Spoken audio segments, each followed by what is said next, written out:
After this, you have 1 week to get your documents from TESDA, and then you can submit that to your prospective employer. Now, gustuhan kayo noon, in a matter of 2 months or 3 months. Iba 3 months nga lang eh. In less than a year. May nakukuha na dito. So much more if you have relatives abroad. Paayos nyo na yung papel, yung work petition, yung LMO. Habang nag-aaral kayo dito, malapit na rin lumuwas yung LMO nyo. Para sabay na. In less than a year, makakalis kayo ng Pilipinas. Discard yun. Marunong na kayo magsalita. Marunong na kayo mag-communicate sa inyong relatives, if not your relatives. Yung mga, nag-aaral pa lang dito, may kilala na sila eh. Hinantay na yung papel nila. Yan. Many people daw allow their time to slip away while others actively manage their time wisely. Nagagamit na yung time ng maayos. Hindi yung papetik-petik lang. Paano papetik-petik? They're waiting for nothing. Parang they are, sabihin natin, naghihintay ng patak ng ulan bago magtanim. Diba? Yung iba, ayaw nilang bungkalin yung lupa kasi raw matigas. Kailangan mo na mabasa yung lupa bago bungkalin.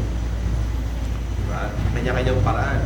Pero yung iba, bago pa umulan, binungkal na yan. Diba? Binungkal na yan para mas madaling around din. Sa ibang perspective. Secret of successful time management now is perseverance and self-discipline. Pagiging matyaga at magiging disiplinado. Diba? Kung hindi ka matyaga, hindi ka disiplinado, walang mararating. Yung sinasabi ko sa inyo yung isang aking girlfriend before, napakatsaga noon.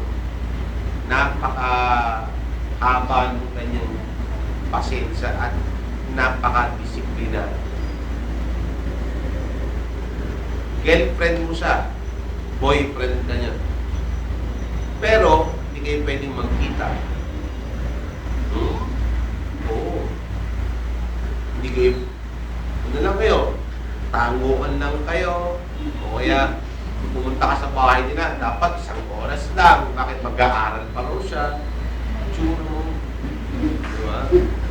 Ganun lang din yun. Diba? Pero, yung reward naman later on is well and good. Diba? Ngayon, sabi nga nung mga anak, pa, kita mo si ganito, ganoon, ang kotse niyan, hindi basta kotse. Pag nakita mo, wow, kotse. Pag sinabi mo, ibang sasakyan niyan, ay, hindi sabihin natin AUV. SUV ang sasakyan niyan. Pag sabi mong bahay, wow, bahay. May investment din sa mga subdivision. May bahay sa Tagaytay. May mga bahay sa may mga investment pa rin. Sabi ko, yung perseverance and self-discipline, yun ang reward niya. Diba? Ngayon, kahit anong gusto niya, mabibili niya. Pero, tuloy pa rin siya. Tuloy pa rin siya. Pero, patang hindi lang lahat yata, hindi araw-araw, Pasko, hindi lahat favorable sa'yo. Parang balita lang na magsabi sa akin, alam mo ba si ganito gano'n?